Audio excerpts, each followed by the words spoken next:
Stop with the questions. Celebrate. And then they say, is Donald Trump an intellectual? Trust me, I'm like a smart person. Yosemite's one of the wettest we've ever seen from the standpoint of water. Mike Lindell's a conspiracy. Well, you haven't. Person, woman, man, camera, TV. They said nobody gets it in order. It's actually not that easy, but for me it was easy. Amazing. He can't sit down. He's got a burning in his butthole. He's got a fire. He's got a flame coming out of his butthole. Big, massive dumps. Oh, I have a term for that. I call it corporate communism. Somebody sent me a thing this morning where they're talking about putting the vaccine into salad dressing. You see, this is a simple meme that you would find on the internet, but this meme is very real. You ain't seen nothing yet until you see the flaming butthole. Putting us on our knees to China.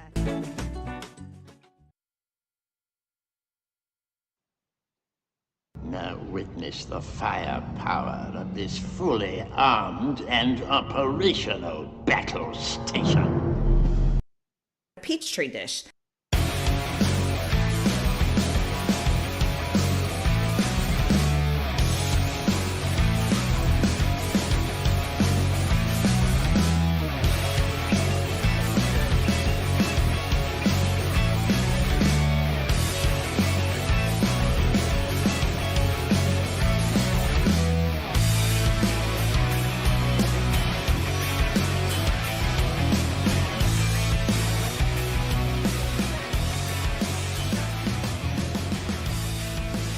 What's up, everybody? Around the nation, Waldorf Nation, welcome to the show. It's Friday, TGIF. Welcome, welcome. By the way, welcome to my special guest, co-host for the day, Rayyvana. Welcome. Hi, thanks for having me on. I was cracking up at your intro. It was so funny. There was some really good bangers from Trump in there that I had forgotten about. Yosemite, love that one. Yosemites. Oh, it's so good.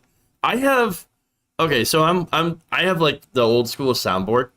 And so, I put all of these great quotes on my Stream Deck. I absolutely love it. I mean, we're talking about classics like Tallywhacker. Come on. Who doesn't love that? And of course, the old school, Donald Trump stuff. Person, what is it? Woman, man, camera. You gotta love it. You gotta love it. He was so proud of himself when he was in that interview. He was like, "I'm the smartest man to ever live." I'm smart. I'm very, very smart because I passed a dementia test, but it was a very difficult test. It was tremendously difficult for most people, but not for me because it was very, very easy. Well, if it was very easy, why are you so proud of it? It's very strange. Yeah. All right, so look, we obviously got a pretty disastrous day when it comes to the Supreme Court. We're going to spend a lot of time on the end of reproductive freedom. Unfortunately, in America, you are no longer free if you are a woman or if you are a trans man, if you are non-binary. If you have a uterus, you are fucked in this country. That sucks. So we're going to get into that. We're going to get at the Democrats' terrible response to it. Oof. I was livid. I was livid with their response, their emails. Yeah, we'll get into it, but we'll get into the emails. We're going to get into just embarrassing video from Nancy Pelosi. I'm telling you, it's Democrats terrible. How did they lose? Okay, you know what? We'll get into it. I don't want to spoil too many things. We have, of course, Kyle Rittenhouse. Rayyvana, I hear you may be a little bit of a gamer. A little bit, yeah. You may dabble in the games. We've got a game from Kyle Rittenhouse. Are you interested? We'll see. Kyle Rittenhouse, the video game. Kyle Rittenhouse, the video game. We're going to talk about that. And then gun control, kind of related. we have Marjorie Green sparring with somebody from the UK. You know, notorious place where they actually don't have mass shootings. Yeah, famously don't have school shootings every other day like we do here. Yeah. But Marjorie Green is going to tell her how she's wrong. So of course, because if there's someone I want to turn to for correct information, it's Marjorie Taylor Green. Absolutely. I mean, I'm sorry. Are you telling me that this person, Nancy Pelosi's gazpacho police, you know, are you going to tell me that she does not know what she's doing? I mean, listen to the smarts and the passion, and why their due process rights are being so flagrantly and horrifically violated. Fragrantly. I had not heard that one. That's so fantastic. She is because this is a woman who likes to question Joe Biden's mental fortitude based on his gaffes. And this is a woman who doesn't even have the excuse of old age as to why she's referring to police. She is a walking meme. I swear. Gold. Comedy gold. Well, it would be funny, but she's in power. Yeah. Oh, all right. So anyway, let's get into the first story here. Let's talk about some of the anger and behind the recent SCOTUS decision. Let's bring that up. Let's bring that one up. I'm pushing buttons here. Pushing buttons. On Friday, the Christo-fascist Supreme Court undid 50 years of judicial precedent on reproductive rights and freedom after it decided to strike down Roe v. Wade, as well as Casey v. Planned Parenthood. So now the 6-3 decision marks the end of the guarantee of a safe legal abortion in the United States. So far, 13 states have already passed so-called trigger laws. Another 13 states are looking to restrict abortion access. So now you have basically half the country making abortion illegal. And again, this is despite the fact that the majority of this country did not want this. 64%, according to a recent, this was a PBS NewsHour NPR Marist poll, said they do not want to see Roe overturned. Unfortunately, that is exactly what we're seeing here. Before I toss to you, Ray, let me just say this is according to Samuel Alito in his majority opinion. We'll get to Thomas later. Saying the Constitution does not confer a right to abortion. Roe and Casey are overruled, and their authority to regulate abortion is returned to the people and their elected representatives. Now, if it was really up to the people, Ray, then wouldn't Roe still be the law of the land? That would follow logically, but also it's just really rich that they're like, oh, it's returning to the people in the states. They get to make their decisions. But like they just did a ruling on a gun control law where they said that the states don't have the power to do these things. So that idea is bogus. Also, people who are on the states' right side of the argument historically didn't turn out the best for them. They have not been looked at back upon favorably in history. I'm sure this time will be different, but I mean, it's absurd. Like, and I've gone, I'm in law school now, and there's a lot of people, particularly like, I think there's even like a liberal idea that the Supreme Court justices write decisions based on law, and they are, it's not just even because this is an overturning precedent, but they're rooted in the law and they have strong ideological justifications or strong legal justifications for their argument. That's not true. No. Scalia is often referred to as one of the best legal minds of American history. This man was ridiculous. His opinions were absurd. There's in his dissent on a gay rights case, he said that what's next? Are we going to let people marry their dogs? Like what? That is your hero. That's your legal mind. Like he's famous for making a legislative interpretation rule called the dinner party rule, which is, would a person, if you said this word to them at a dinner party, know what it means? Would they interpret it this way? Like that's the type of shit he was doing. And Alito is his little same. So it's just absurd. It's really gross. And I mean, it's in no way, shape, or form giving power to the people. It's taking away your rights. Yeah, absolutely. And again, they want to claim that, we're just following what the Constitution says, and the Constitution has no explicit mention of the right to an abortion. Oh, so if it's just not plainly spelled out, you don't believe it exists. You don't believe that there's any interpretation of rights under other amendments, that it has to be specifically put in there. That's bizarre.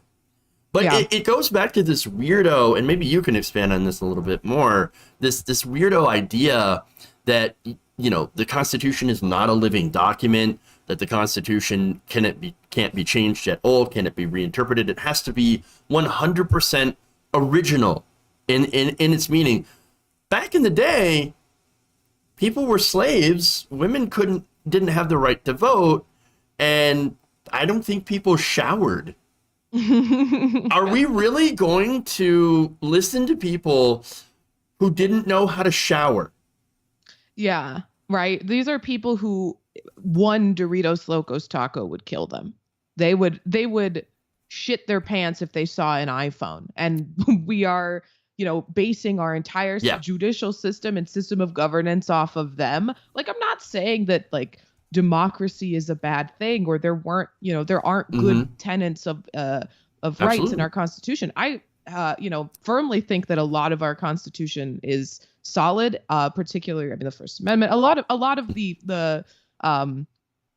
Bill of Rights, I think, is something that we would want to keep, right? But there's no reason that, there are reasons, but there's no really justifiable reason that we need to interpret the document in the way that it would have been interpreted by people who were slave-owning upper class white men. And there's no reason that we shouldn't be able to change it. It was always intended to be changed. It was always intended, to be amended and to have constitutional conferences throughout the years where they would rewrite the Constitution. Other countries, rewrite their constitutions all the time. And, that people think that, if we do that, our whole system will collapse. But is the system working for you right now? It really isn't. No, would the system collapsing be such a bad thing if we rebuild something stronger that actually works for the people? I don't think so. I work in the law. I see how the justice system fucks people over every single day. I see how ramifications of these decisions are harming people's lives in very personal ways every day. And the idea that we need to cling to this old document to continue to fuck ourselves with it's just nonsense. Yeah, and again, one of the most brilliant things that's actually in it is the fact that they put in a way for us to change things, for us to amend things, so that we can actually progress the country long after they were dead. So that's one thing the framers actually were like, really smart about. Like, this thing's going to need to change. Society's going to progress in different ways. So let's give you the tools to be able to do it. Unfortunately, what we have is an activist Supreme Court that was picked by, I believe it's not the Heritage Foundation. The Federalist Society. The Federalist Society. Thank you. Yeah. Those are the ones. They were handpicked by the Federalist Society to completely undo all the years of social progress. And by the way, economic progress, because I don't know if this gets talked about enough, but when it comes to women's reproductive rights and trans people's reproductive rights, et cetera, anybody with a uterus, a womb that is affected by this, and it's not just women, it is trans men, it is non-binary people, and I think it's important to include them in the conversation because it affects them just as much. Their economic success is also tied into the fact that they are able to control their bodies. And if they're not able to control their bodies, that really limits career potential, money-making potential, and potential to be out on their own and do their own thing and not have to be dependent on a male income. And so that's the other hugely negative effect of this is that you're going to lock people into marriages, relationships, etc., that can be toxic, that can be, or just to lock them into places where they don't want to be with a child, or have to subject those families now to crippling, destructive poverty. And of course, the other thing too that's related to that is this is not going to affect rich people. It's not going to affect the wealthy white elites that are at the top of society that will be able to fly somewhere else. They'll fly to California, they'll fly to New York, they'll fly to the other states that are still going to allow reproductive freedom, or out of the country if they try to do a nationwide ban. And so this is really going to have an impact. It's going to kill or put poor people in even greater poverty. And so that's the ultimate negative ramifications for this. Yeah, absolutely. I think that the Democrats have had really terrible messaging when it comes to abortion. I think that abortion is, it's not something that you should be ashamed of. And it's not a dirty word. And I think we need to destigmatize it. So I'm pretty open about the fact that I've had an abortion when I was an undergrad and I was in an abusive relationship. And if I was forced to have that child, it would have ruined my life forever. I would have been stuck in a relationship. I always say it saved my life. I would probably be dead by now because that person was violent and not only threatened to, but attempted to kill me. And getting out of that relationship saved my life. And I was only able to do that because I was not tied to them with, a child that neither of us wanted. So and the Democrats like to say what's safe, legal, and safe, rare. legal, and rare. And they're falling right into the conservative trap that it's a bad thing. Abortion is dirty. Conservatives always, or Democrats always say, it's the hardest decision a woman has to make. It wasn't for me. I found out, I made my appointment with Planned Parenthood immediately. I didn't think twice about it. I knew that's what I was doing. And for a lot of women and a lot of people who get pregnant, it's not the hardest decision they have to make. It was an easy decision. And I think framing it like that is shaming them, telling them that there's something wrong with what they did and that it should have been an internal struggle to make that decision. And the Democrats have just fallen into this trap, this rhetorical trap, and they've played into the conservatives' hand. And now they are still scared to say abortion. It's always reproductive rights. It's always women's health care. Say abortion. It's just, you're getting a medical treatment. It should not be stigmatized. Avoiding the word, pretending it's a dirty thing, only stigmatizes it further. And that played a huge part in how we got here, falling into the conservatives' trap over and over again, like you're stepping on a rake and it's just hitting you in the face repeatedly. Right, over and over again. Stepping on it. Yeah, exactly. I think you bring up an excellent point there. Yeah, we should own it. We should own it. And I know, I understand, Democrats are they're incredibly scared and they're super feckless. And again, they're a disaster when it comes to messaging on anything, pretty much. Even the issues they, pretend to care about the most, or say that, we're here on you, we're with you 100%, except for the fact that we're really not, because we're not very strong in the messaging, because golly gee, we really want to get conservative voters from the suburbs. Yeah. People who are going to vote for you or people who are never going to vote for you anyway. This you have a core base of people who really supports abortion rights. Why are you placating people who are less likely to vote for you anyway? Most Americans support Roe. Stop pandering to the far right, or the myth of the moderate conservative who you think is going to swing to you. Stop. Just play to your base. Who supports abortion? That's how you win. Fire up your base. The conservatives are phenomenal at firing up their base. Every crisis that they have invented fires up their base. CRT, this groomer discourse, all of it. The anti-vaccine things and all of that, masking. It's nonsense. But they're not afraid to do that, and they're not appealing to a broad coalition of people. They're appealing to their base because those are the people they need to get to the polls. The Democrats are sitting on their hands and motivating no one. It's with that. Let's get to the next story, since we're going to talk more about the Democrats. You're fired up about that part. So let's do it. All right.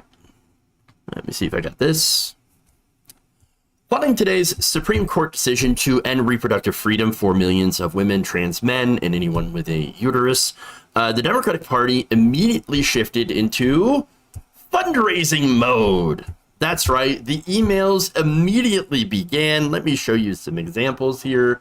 Here is just a bunch of different texts going to people.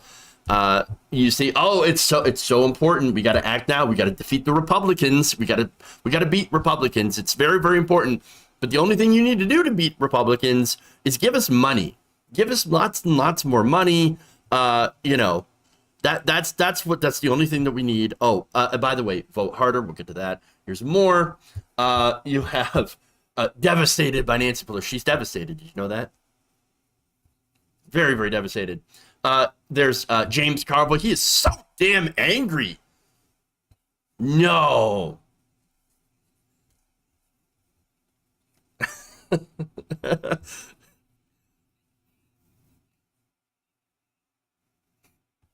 That will go a long way to preventing people from having sex. To be fair. And then I got this one this morning. I'm sick to my stomach. Just sick to my stomach, says Nancy Pelosi. So, I mean, those are some of the emails and text messages that were bombarding people, asking them for money, begging them for cash. And then this morning, you actually had Nancy Pelosi out doing a press conference. And here's some of what she said. There are probably millions of Americans out there who are angered, saddened by this decision, who feel very helpless, like that they can't do anything about it. What's your advice to them about what they should be doing? Well, I think that, again, it's always about the outside mobilization is the most important part of any success that we can have on an issue. But there is a plan, and that plan is to win the election, hopefully to get 2 more senators so that we can change the obstacles to passing laws for the good of our country. So, vote harder, everybody.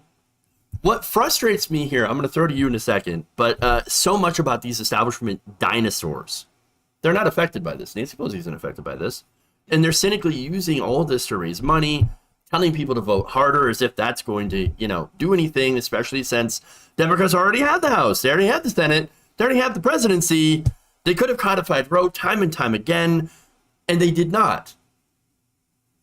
What are your thoughts? That just made me think of the fact that Dianne Feinstein was a prosecutor in California before Roe, and part of her job as a prosecutor was sending women who got abortions to prison. That was one of the things that she was doing, and providers as well. So that was solid. Glad to have those people who don't have the need for abortion services leading our fight by doing nothing. I was so angry when I got that Nancy Pelosi, because I got the same. Yeah.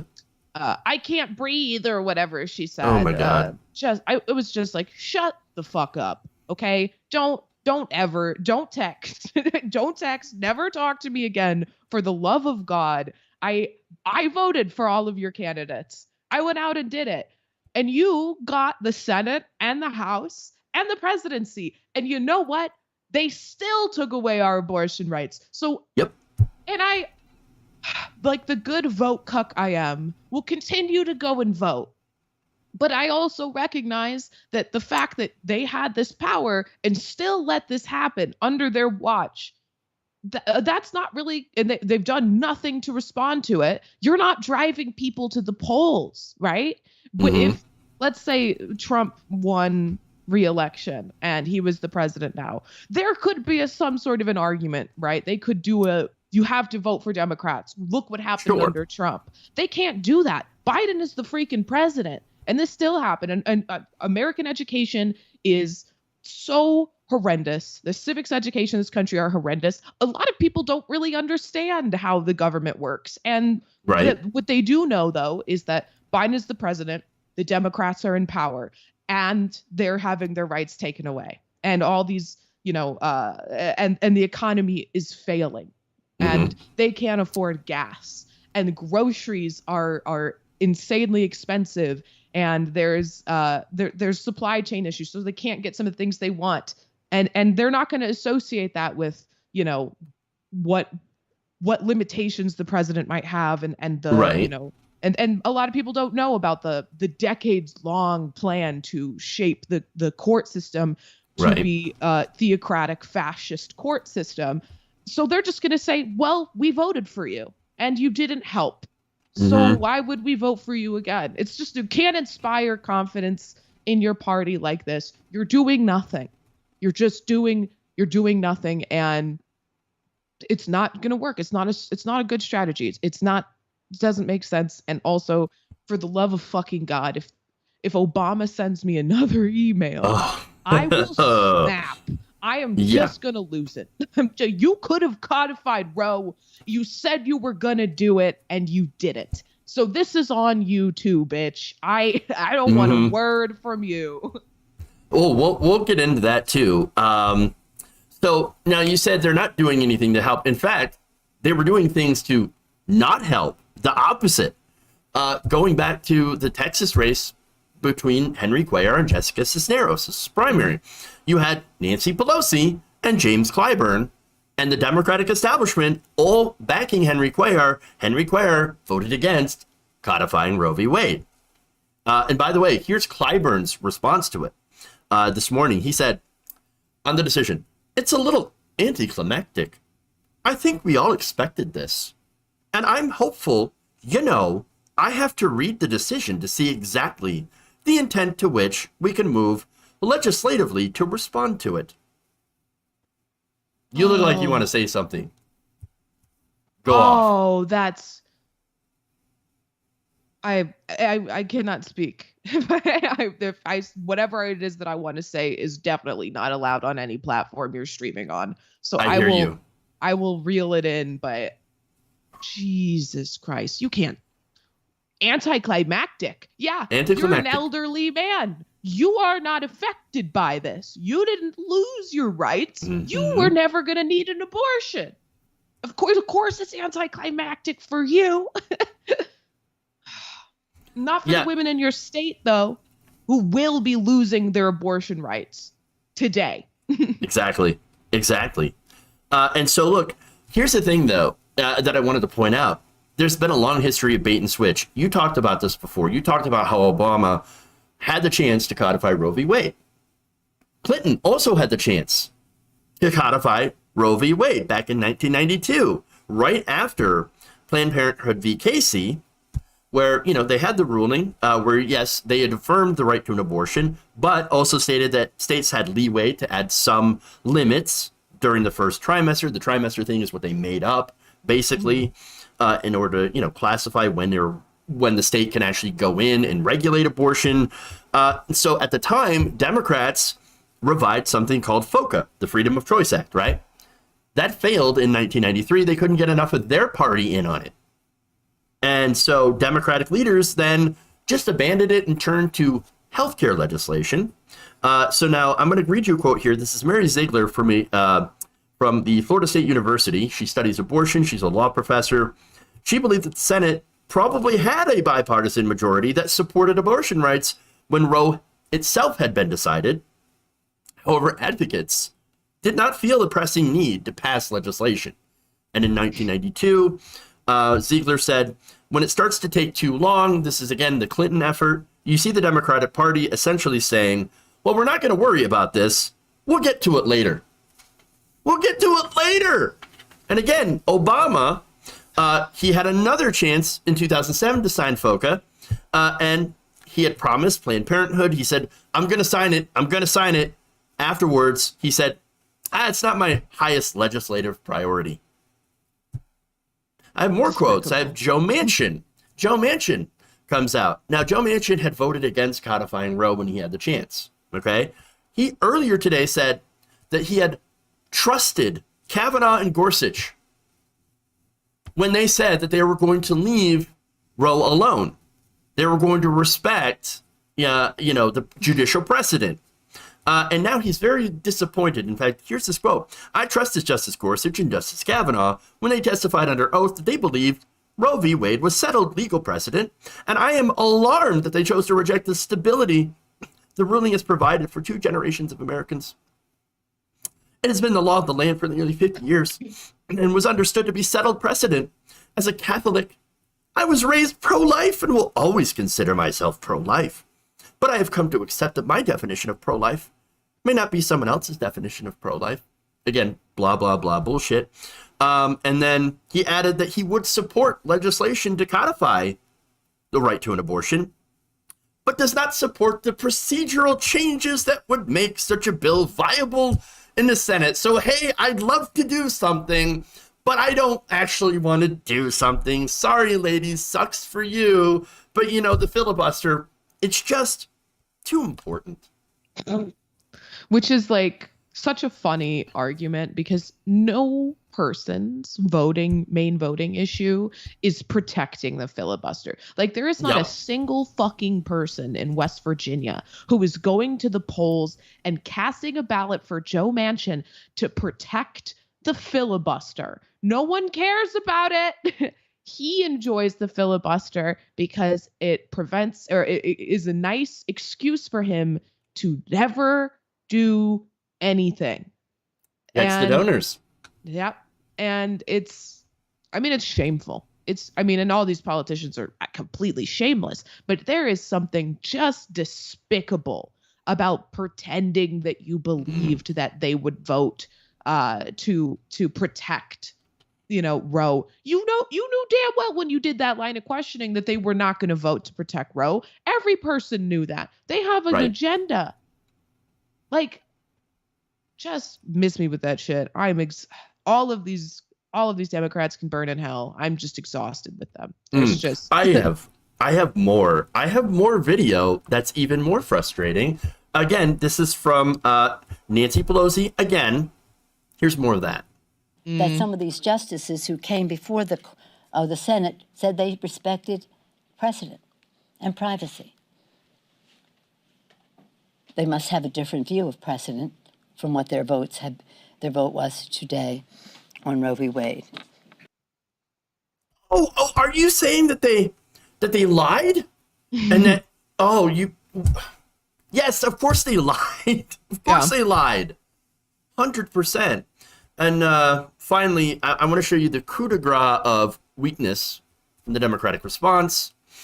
Here's a bunch of Democrats outside the Supreme Court, not protesting, no, singing God Bless America. Tonight with the light from above, from the mountains to the prairies, to the oceans, white with foam, God bless America. Why doesn't God bless them with some bitches? Like, that's what you're doing today. But they're right. It's the most American thing I could think of, is taking away civil liberties from a group of a minority of the population. That is what this country was founded on. It's at the root of this country. So they're right. You know what? They're right. Can't hate. They're correct. Yeah. So let me just say one more thing here before we wrap it up on this segment. I love how they keep passing the buck. Okay. Oh my God, I can't believe the Republicans would lie to us. I can't believe that, we don't have enough power, even though we're in control of every other branch of the government except for the Supreme Court. I can't believe Republicans would lie to us when we know exactly who they are and what they've done. Look, both parties lie to the American people all the time. They do that to serve their donors, right? And maybe Democrats are actually legitimately confused. Because usually when Republicans lie, when they lie, they do it to protect their donors, right? To help their donors. And so maybe they're actually confused that the Republicans are following through on the things that they say that they're going to do, because they used to never do so. Like, hey, wait a minute. We always get together and play good cop, bad cop. You threaten to take away abortion rights. I, say, I'm going to defend it. And I blast my followers with, fundraising emails. And while your idiot followers, give you tons of money, and then we sit there and we get together, we laugh all the way to the bank. But, now you're actually doing the things that you said you're going to do, and you're ruining the grift, everybody. You're ruining the grift. This is sort of like the leopards eating face party thing. Yeah. The Democrats are surprised that the leopards are actually eating their face. Mm-hmm. Weird. Yeah, this was very much like the Democrats have such a West Wing ideology and view of They the do. world.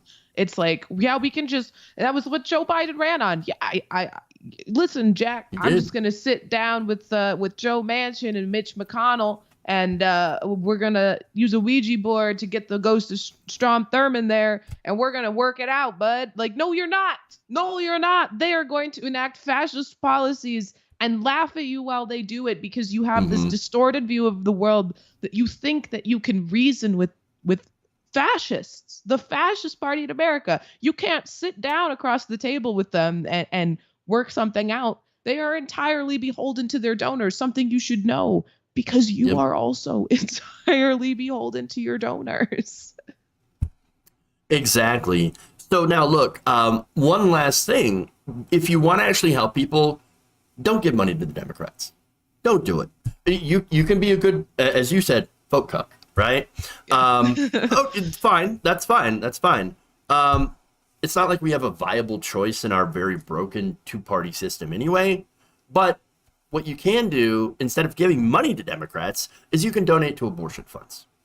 So go to www.abortionfunds.org, see what's in your area in order to help, in order to find places to donate so that women can actually get abortions, as well as health services and resources that Republicans are currently trying to shut down. Yes. So and that remember, for anyone who has an abortion appointment scheduled, none of these laws go into effect for at least 30 days. So if you have an abortion appointment scheduled for the next 30 days, and check, because some states are going to try to move that date up, and so keep checking with that. But do it. You can do it now. Like, if you had an appointment for today, still go. You can still do it. It's still legal for right now for the next 30 days or so while these pieces of legislation are enacted. But again, just keep up to date with your state, because I don't want anyone going to jail. Because I know these Republicans are going to try to get it, moving as fast as possible. But Absolutely. Yeah. Missouri actually moved it up incredibly fast. They've actually got their laws in effect right now. And then you had 13. Yep, you had 13 states with trigger laws as well. So, yeah. If you live in Missouri, abortion is legal in Illinois. So, just a state away. Yeah. So www.abortionfunds.org and take Rayyvana's advice as well. So and make sure to get with your laws in your state so you can get the health care that you need. All right. Let's move on, because guess what? Supreme Court's not done with us yet. But wait, there's more.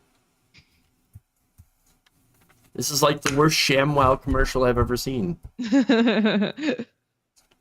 You pay all the money and you get none of the reward. Exactly. You get nothing. For just 4 easy payments of $19.99. Oh, God. All right. On Friday, Supreme Court Justice Clarence Thomas called for overturning additional constitutional rights that the court had affirmed previously on contraception, LGBTQ rights, and the right to privacy, in an opinion that concurred with the majority in order to overturn Roe v. Wade. So this is an additional opinion Thomas decided to put out there, and it's terrible. It's terrible. So let me read it.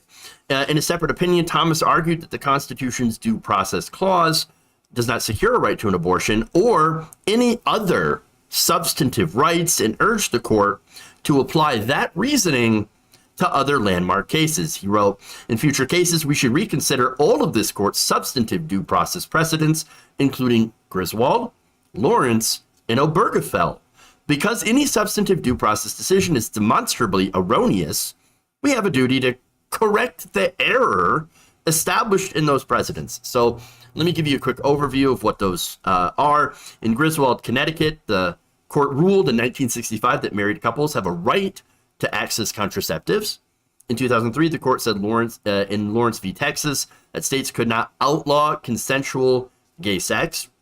And the court's 2015 decision, Obergefell v. Hodges, established a constitutional right to same-sex marriages.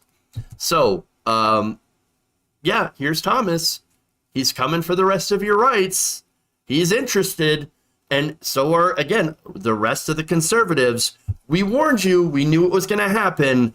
Ray, what do you think?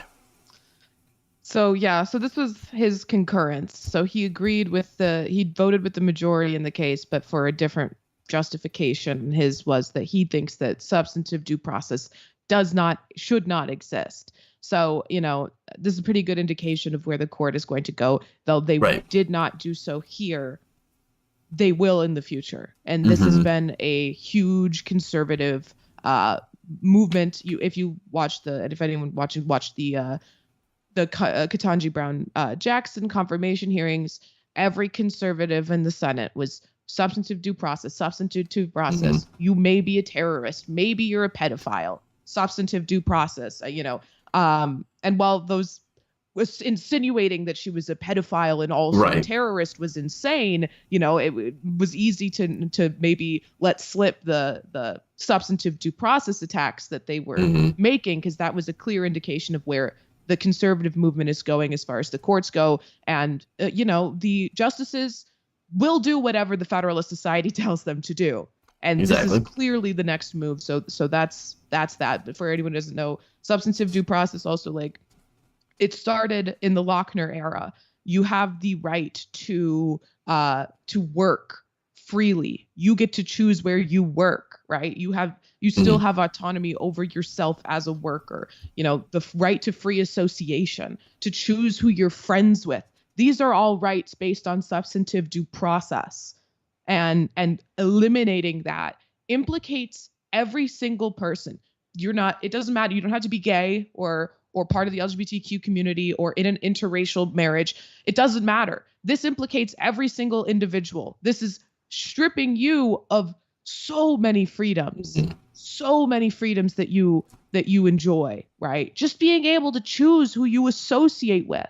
That is based off of the substantive due process right to privacy, which they want to get rid of. And it's concerning. And it's not just concerning for members of marginalized groups.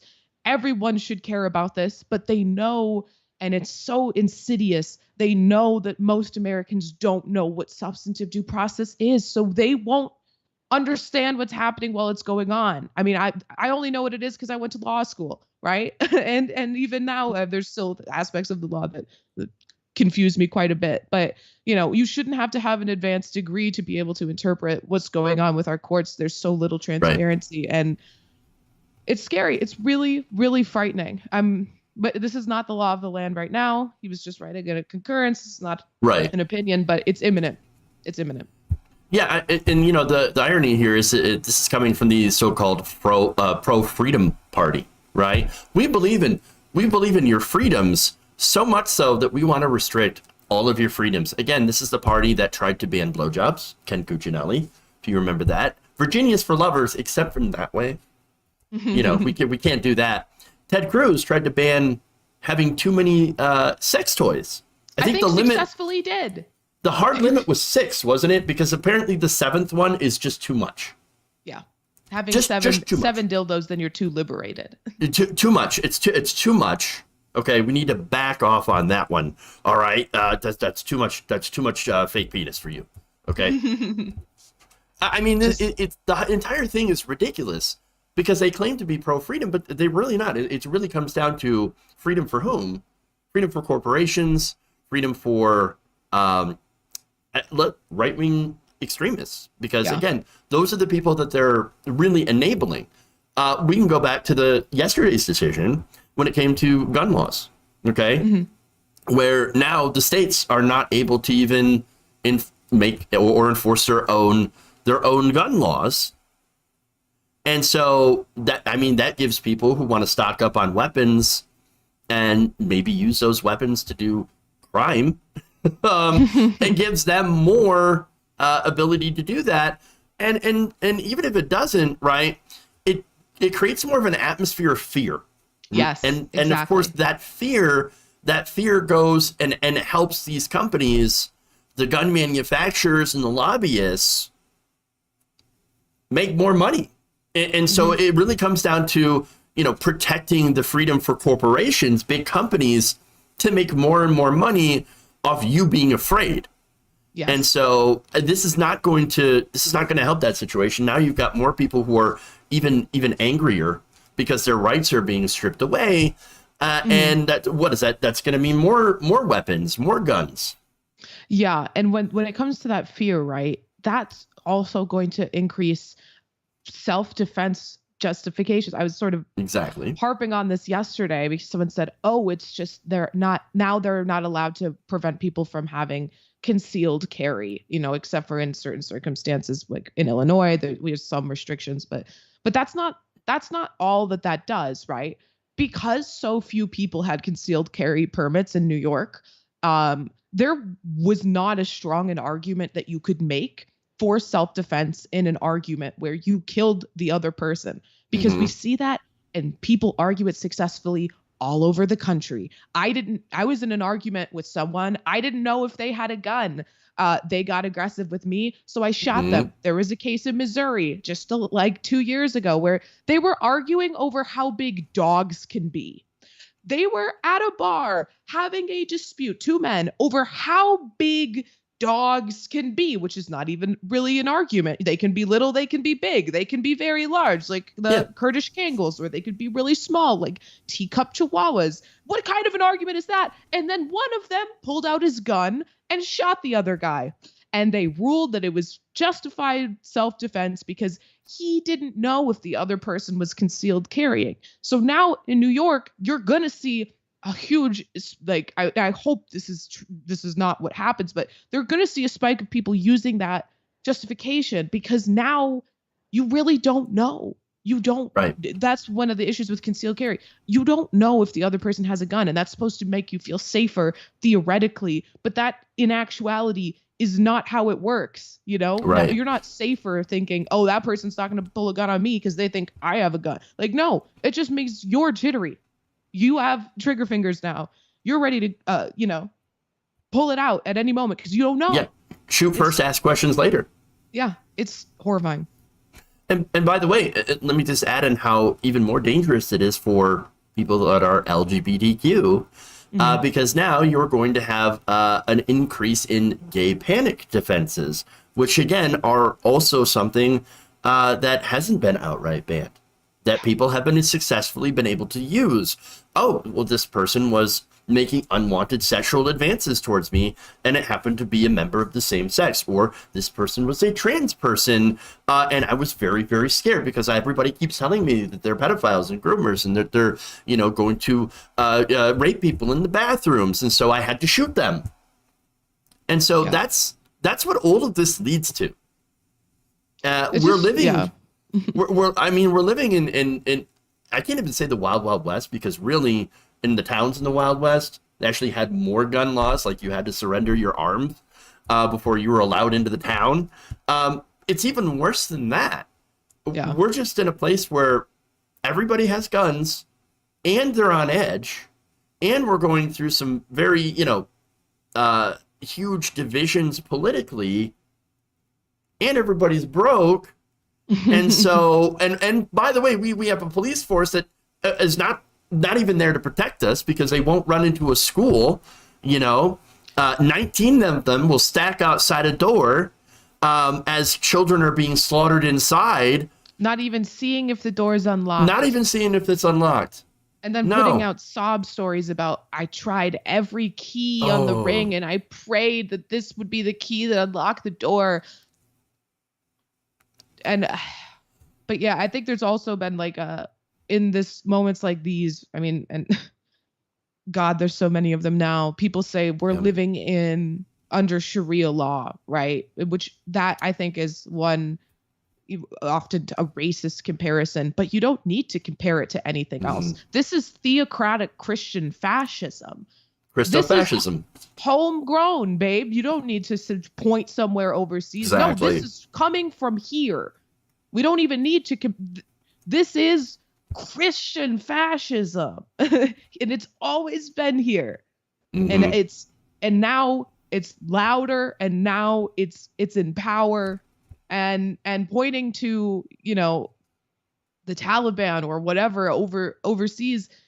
It just serves to deflect, to make this something foreign, but this is not foreign. This is as American as apple pie, and we need to recognize that to fight against it.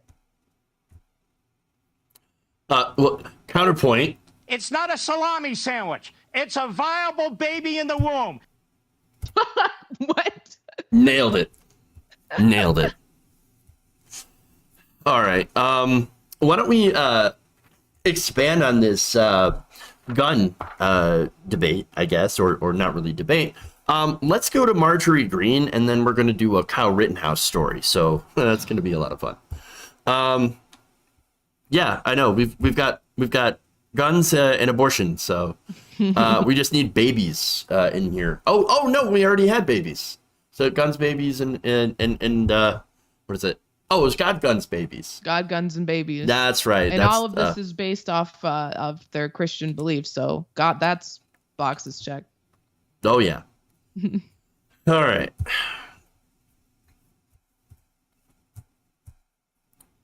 Do the video here, cue it up. On Thursday, the Senate had actually passed what they called historic bipartisan gun control, following the mass shooting in Uvalde, Texas, as well as the numerous mass shootings we've had since. Here we had 15 Republicans joining Democrats to approve the bill, so of course you know that there's nothing really in it that's going to be all that helpful. So let me give you some of the details there.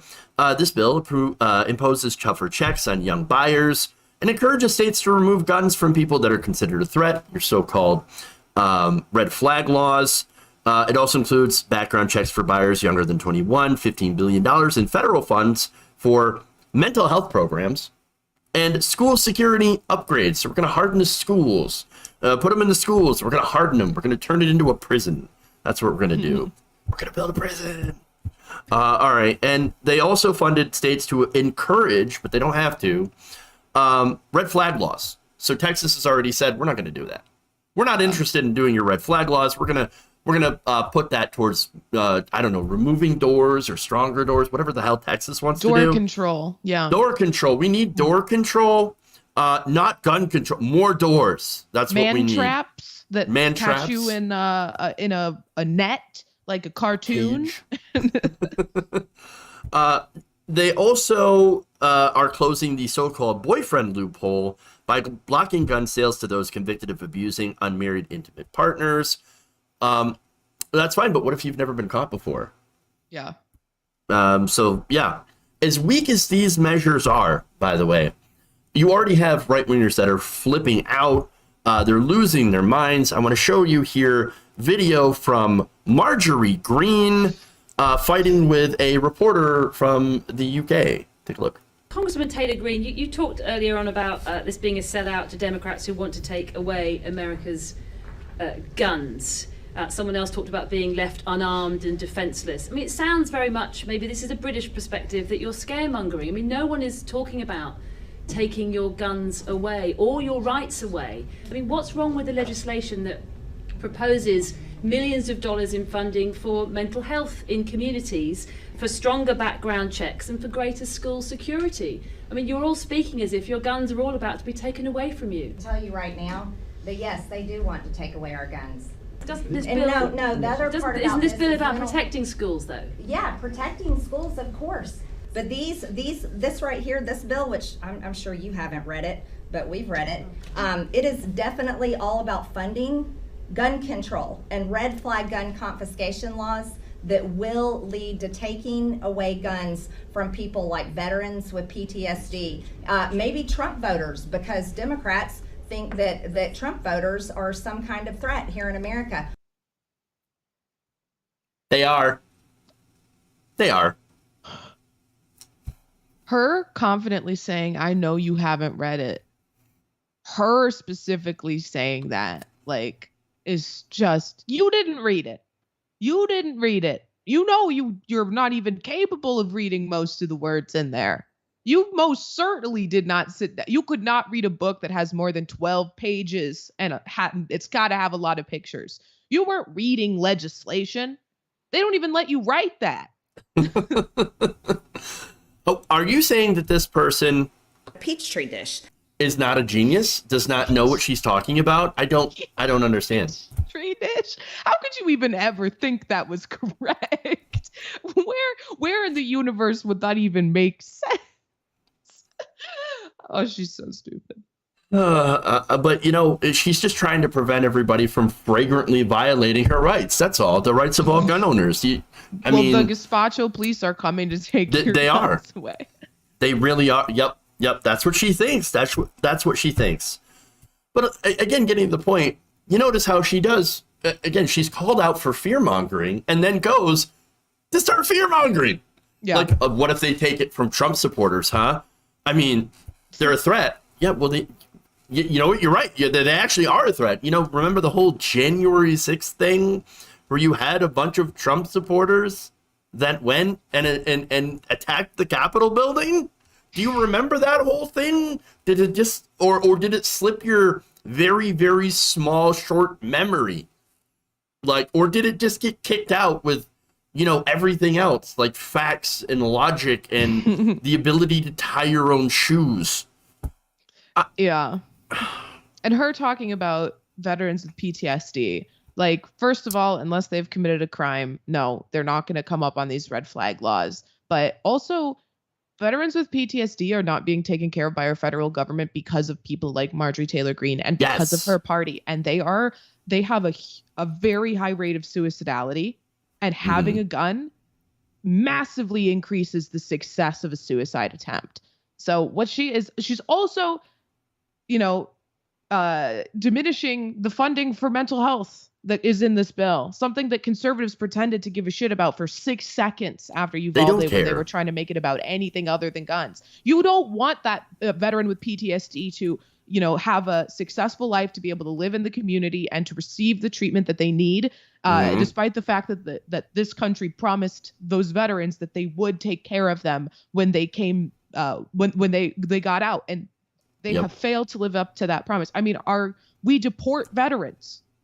We recruit undocumented people to our military, tell them if they serve 4 years, then we'll give them their citizenship, and then deport them. This is a disgusting country that hasn't for 1 second given a crap about its veterans. So using them as like a shield in to your shitty opinions about a bill that you certainly did not read is just grotesque. Yeah. No, absolutely. Again, and they use all of these different excuses to try to not do anything. You know, you mentioned, you know, mental health. Oh, you know, we got to do something about mental health. You know, we really care so much about mental health. Okay, well, fund it. No, fuck you. That's their answer. Fuck off. We actually don't care about this, but we are going to pretend that we care about this. And, you know, the other things that they do is like, oh, we actually care about children. We care about life so much. We're going to give guns to everybody. We also care so much about life that we're very, very pro-death penalty and are willing to put women to death for having a miscarriage in some places. I mean, this is what they're doing. They don't actually care about the things that they say. Their only concern is to protect themselves and the gun lobby that gives them money. And of course, to appease their insane voters. Yeah. I've got one more video here too. I hoped you did, because I knew something else happened in this back and forth, and I was hoping you'd have the clip. Oh yeah. Here's Marjorie Green. telling this person to go back to their country. You may not understand simply because you're not an American, but we fully understand because we're proud American gun owners, and it's our job to defend the Second Amendment. But I understand that we don't have guns in the UK, that is true, but we don't have mass shootings either. Children aren't scared to go to school. You have mass stabbings, lady. You have all kinds of murder. Nothing like the same rates here. Well, you can go back to your country and worry about your no guns. That's very kind of you. We like ours here. Wow. You can go back to your own country with your no guns because we like them here. No, we don't. I mean, yes, we do have a gun culture in this country, but guess what? Even people who have guns think that these measures are totally fine. There's a majority that agrees with all these different gun control measures, and Republicans don't shoot them. Vast majority. Huge, like 85% of gun owners support background checks and red flag laws. A huge percent of gun owners and the rest of the population, massive margins, support these things. The only ones who don't, and it's not even like the conservative politicians, I don't think, Marjorie Taylor Green certainly does, but most of them don't care. They just care about making sure that they're getting those sweet NRA checks. But but her bringing up mass stabbings, if you even just think about that for 1 second, and you impossible recognize how ridiculous that is. Like, someone with a knife is not going to get at nearly as far as someone with a gun. You can't stab someone from a distance. Unless you're like throwing a chainsaw like American Psycho style down the staircase. Hold on. Actually, you know what? I saw this meme was pretty funny about that. The bow and arrow was invented to stab people from a distance. Do they have technically? They have a mass bow and arrow. Bowings, yeah. Mass bowings.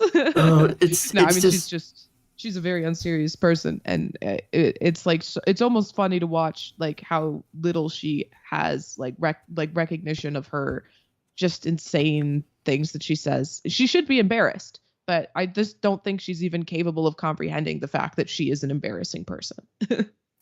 Yeah, and by the way, you know, if guns, and it seems like we always, you know, come back to this argument where they're like, well, you know, you have stabbings or you have people that, you know, with bats and all that stuff. Okay, well, if those things were more dangerous, wouldn't you think that we would have more of that now instead of guns? Or could it be the guns that are more dangerous in the wrong hands? Weird. I mean, it's statistically, they're just not more dangerous. I mean, like, we'll say, oh, what's next? Are we going to get screwdriver control, hammer control? Like, no, that's not next. First of all, you can't just as any person go buy a hammer from the store.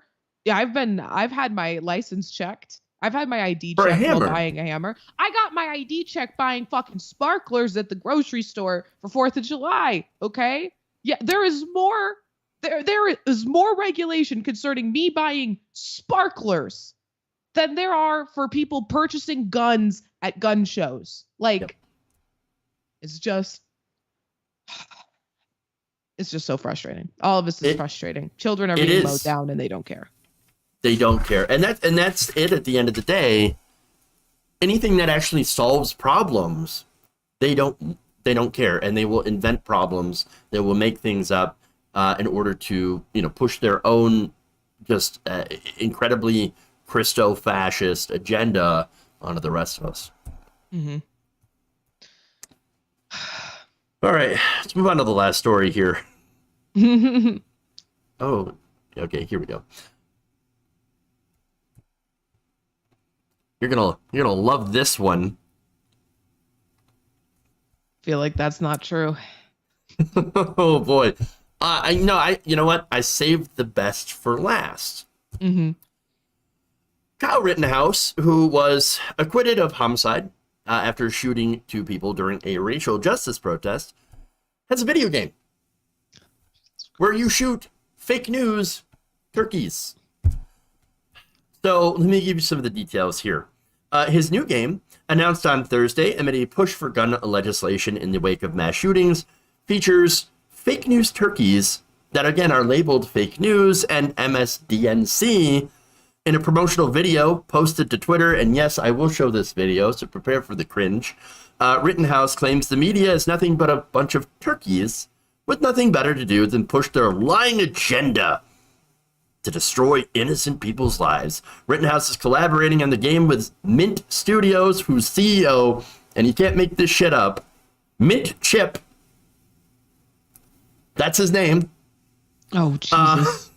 Told the Washington Examiner that the company had to step in to help Kyle after we saw what was done to him, the terrible things that they said about poor Kyle Rittenhouse.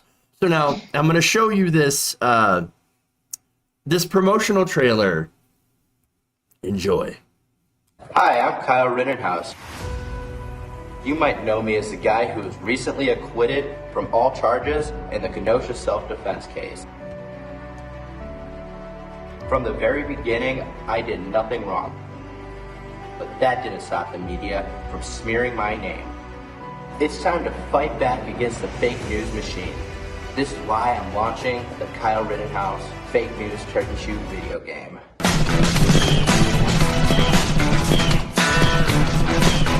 The media is nothing but a bunch of turkeys with nothing better to do than push their lying agenda and destroy innocent people's lives. So go to RittenhouseGame.com and pre-order the game now and help me fund the lawsuit to stop these fake news turkeys. It's the fake news turkey shoot. Got a laser gun going pew pew pew. Filing lawsuits. And we about to bankrupt the fake news. Oh my God. Wow. Wow. I think one thing I find really funny about Kyle Rittenhouse is that they primed him to be, you know, the next conservative media figure, to get a podcast. They brought him on the circuit after the trial, right? That, you know, but he's not good. Right? Like, he's not eloquent. He's not articulate. He's just a kid and kind of a loser. Right? Yep. And so he couldn't do it. He physically couldn't do it. It was just not viable for him. So they dropped him. That tweet has only 3,000 likes. I got more likes on a tweet where I just responded to Caitlyn Bennett posting her pregnancy announcement, like making fun of her a little bit because she dressed up like the Virgin Mary. And it was really absurd. But like that's nothing. Like, and the quality of the video game looks really bad. And I mean, he's got a bad camera. He looked like he recorded that on his laptop. Like, he's not being taken care of by the conservative media who he needed to be taken care of by, because he can't get a normal job. He can't really go to school. That's right. Yeah, no, that's really interesting. I'm actually glad you brought that up. So you're right. He's not doing well in the right-wing griftosphere. They did kind of forget about him. Now they're on to the next thing. And so, you know, poor Kyle Rittenhouse is like, oh, what am I going to do? I gotta get more money. I gotta get the money. I'm in trouble. I'm going to try to sue the news. You know, goes on Tucker Carlson. Yeah. And he goes on Tucker Carlson and says, oh, the media, I'm going to make the media pay for what they did to me after the defamation trial. He thinks, now I've got a chance. I think I can do it this time. I'm going to get some attention. I'm going to grab some attention.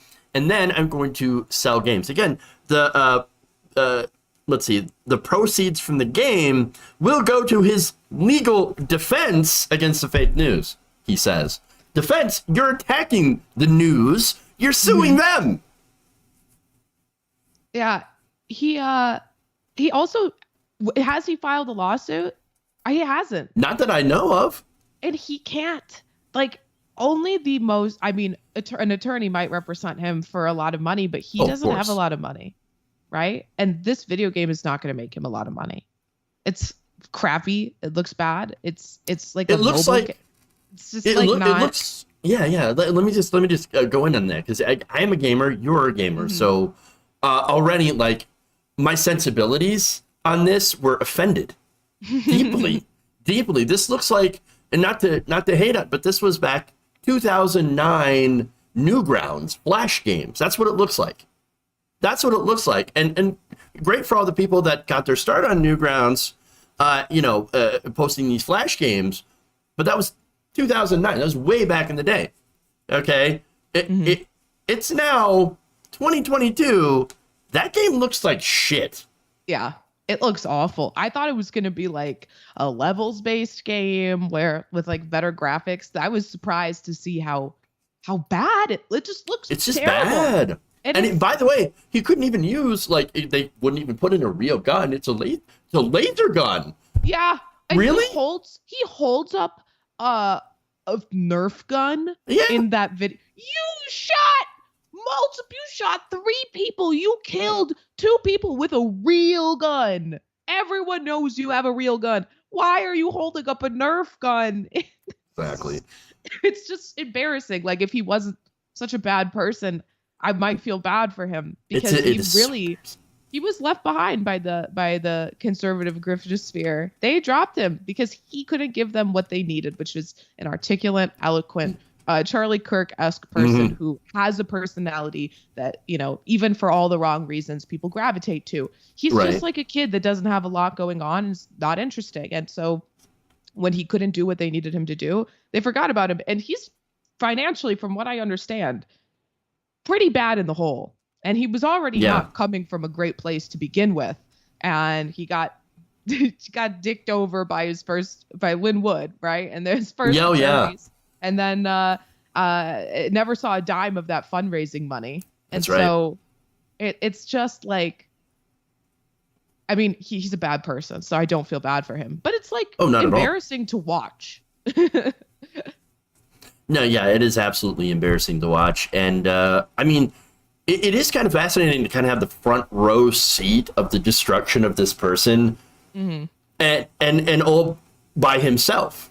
Like, the news didn't just, and again, this goes to how conservatives never take responsibility for anything that they do.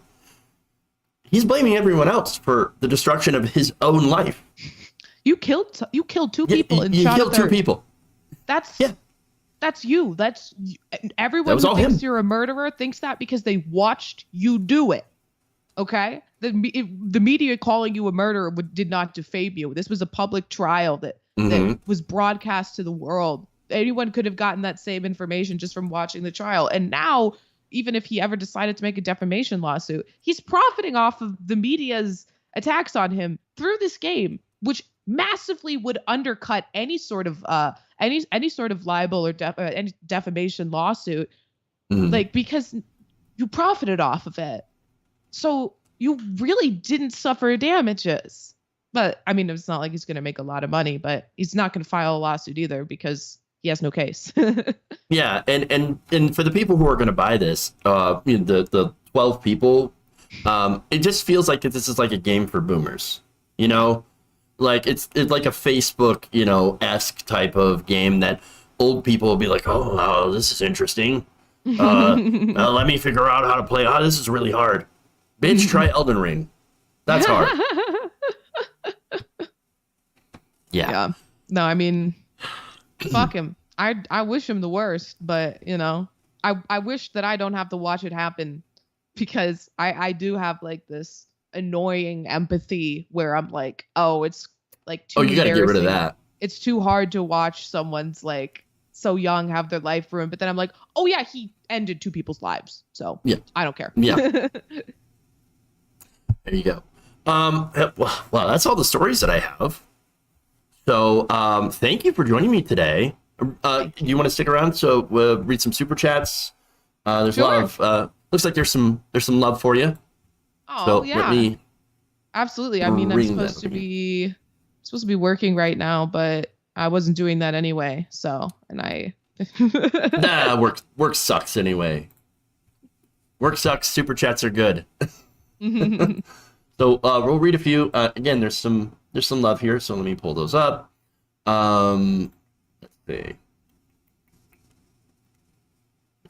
June 24th. Okay.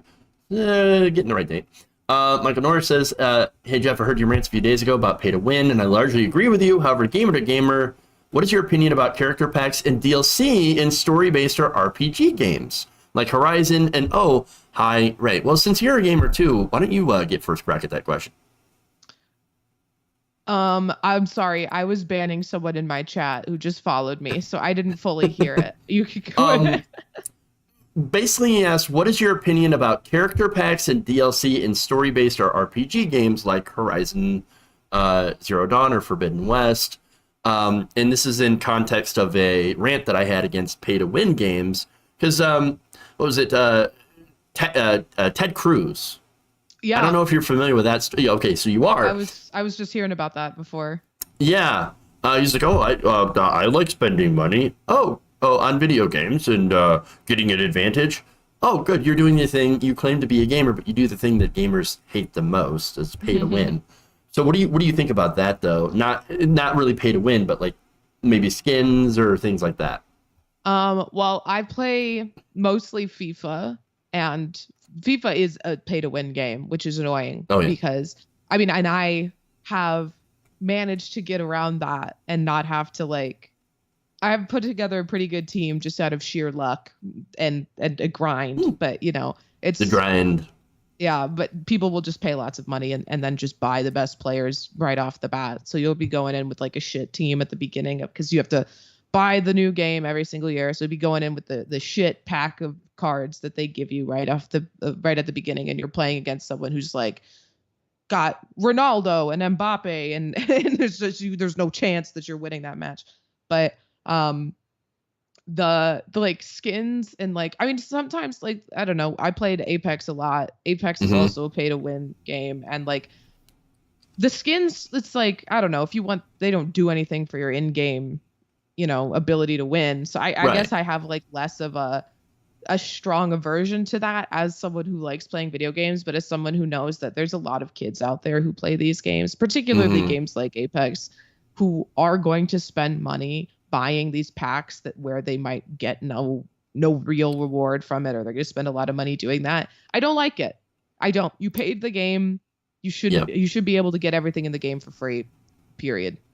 Yeah, the loot boxes are something that just drive me up the wall. I can't stand loot boxes. And it's funny you mentioned FIFA. I think that's published by EA, isn't it? The evilest company on earth. Wow. Yeah. Yep. You're I can't help it. I mean, I gotta play it, but goddamn. Yeah, I love FIFA. I enjoy watching soccer. But God, I hate EA. And there's this really funny video of Snoop Dogg yelling at EA about their servers being down, but it's true. You're one of the wealthiest game companies in the world, and your servers are always fucking down, and you're always pay a little bit more money if you want the good. No, fuck you. I paid you the $60 to get the game. Let me get the good stuff for free. Yeah, they would want to, if they could get away with it, they would probably charge you for premium server access. 24/7, always on. Yeah. Just an additional $5.99 a month.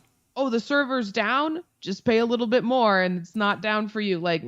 We'll give you a preferred server. Fuck off. They would totally do that. Oh, worst company on earth. Oh yeah. I used to play Battlefront 2 a lot, and that was the whole loot box controversy as well. And I like to play MMOs too. And I actually generally don't have a problem with paying for something that's I guess a skin or something that costume or whatever like that. Something that's fine. Not functional. Yeah, something that does not actually allow you to pay to win. Because again, that's the thing that frustrates me. And the whole thing that started this conversation, actually, at least with Ted Cruz, was I think he was going to talk to Asmongold about Diablo Immortal. Yeah, Diablo Immortal. You have phones, right? You guys have phones, right? You guys have smartphones. You are a massive cash shop on Diablo Immortal, and it's no. How about not? There's a guy that spent $10,000 and didn't get a damn thing. Oh my god. That's Raid Shadow Legends is always trying to get me to do. They're always trying to get me to do a sponsored stream with them. Yep. And it's just, and I tried to play it because I think it was Lucid Fox was doing a sponsored stream. So I was like, okay, I'll download the game and I'll like play through it so that you can get your money. And like, I got to a point playing it where it was just like, I can't do anything unless I give the game $20 or $30. Yeah. And I am not going to do that for a game that sucks. Like, exactly. It's not even fun. Like, you don't even have to really do anything, and you just press it. You can make it automatically fight your battles for you. You literally don't have to do anything to play that game. And it's just like, would you like the ability to win? Well, give us 20, give 30, us money. $50 sounds about right. And then like 3 days you're gonna need to give us another one. But the game's free. Free. Yeah. Free. Okay, Jonathan Leiter says Rayyvana is worth much, much more, but what's the but? What's the but about? Kind of curious. Like, there's a qualifier in there. I mean, yes, she's worth a lot, but what's the but? Maridarno says, I sometimes lurk on Rayyvana's Twitch. I on occasion as well. Oh, well, thank you. Hey, if you ever want to chat, my community's real fun. And they're not so scary once you get to know them. Michael Norsh again says, Ray, I think you're an amazing commentator and enjoy hearing your perspective. My sympathies for your relationship. No one should be treated that way. I'm curious, don't mind asking, when you say you work in law, is that like Farron Cousins, or are you a lawyer, a clerk, etc.? I am a law clerk right now. I'm about to go into my 3rd year of law school, which is the last year. Almost done. I just can't believe it's been 2 years already. That's crazy. That's crazy. But yeah, I work at a disability rights organization as a law clerk. That's awesome. Oh, and I think we lost you for a second here. Oh no. I think we've lost the feed.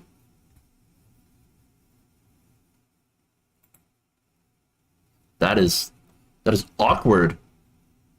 Hold on here. Oh no. Yep, we definitely lost the feed there. We'll try to get her back. Hold.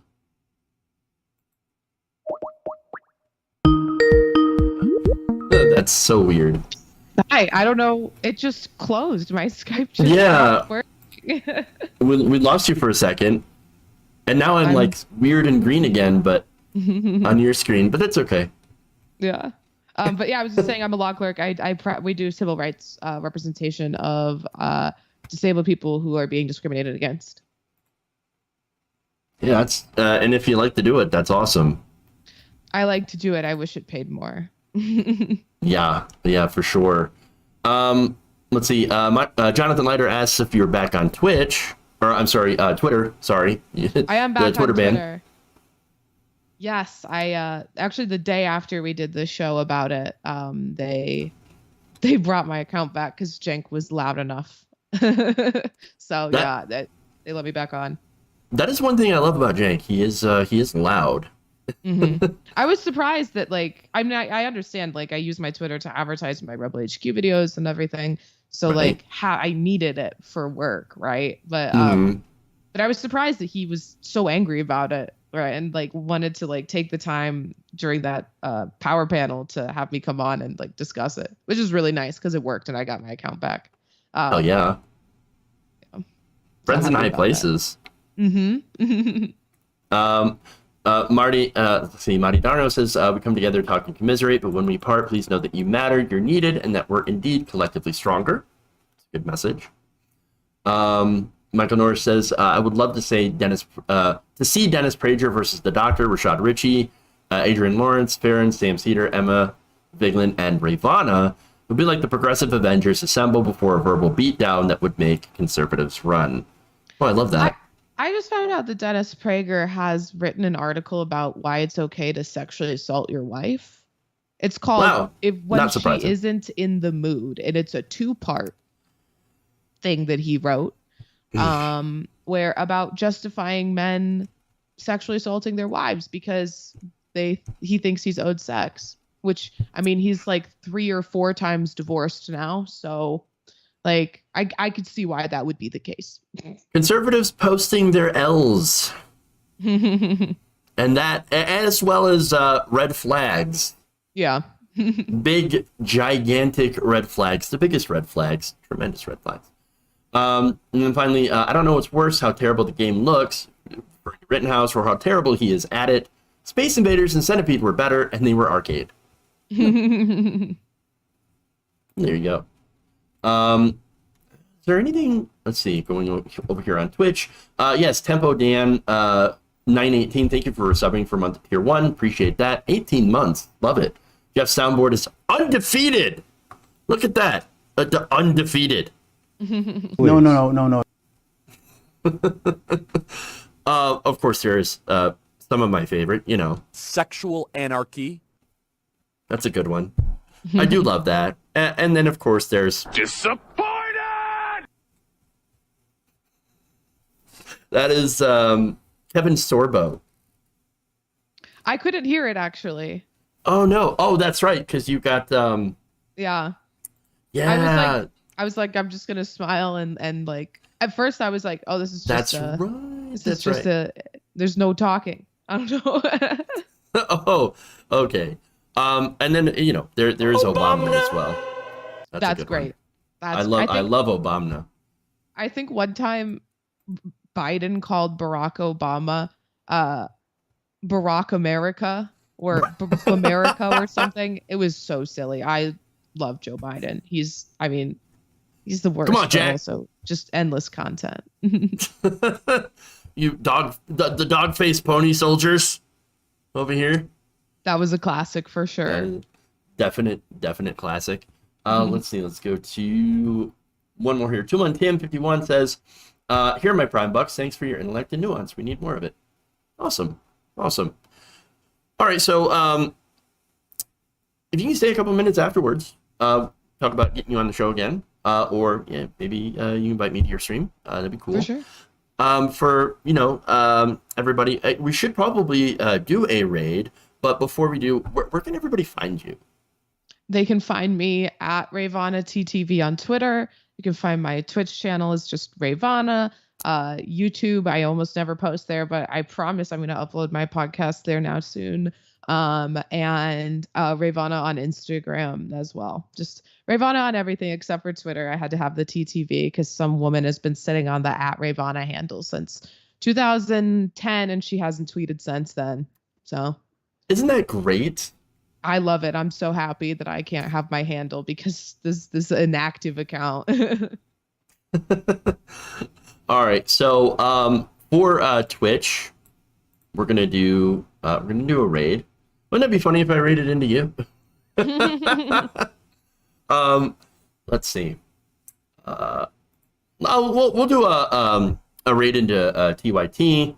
That's Galaxy Brain Ben Corolla. She, her pronouns. Wonderful stuff. So we'll do that. She's very good. Very good. Just debated Charlie Kirk. Awesome. I gotta watch that. I'm gonna have to watch that. To everybody else, again, thank you for watching. Really, really appreciate it. And the super chats, always lovely. Thank you all. Have a great weekend. Thanks again, Rayyvana, for joining me.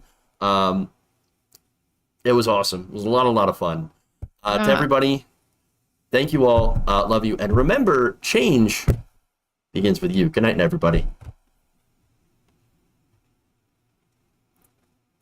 And we're going to do this.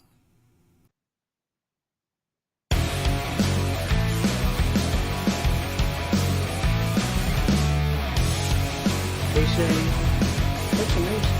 How did you do that?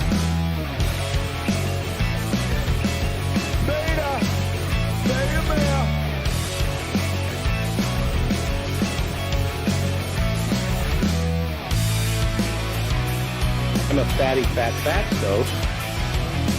Big massive dump.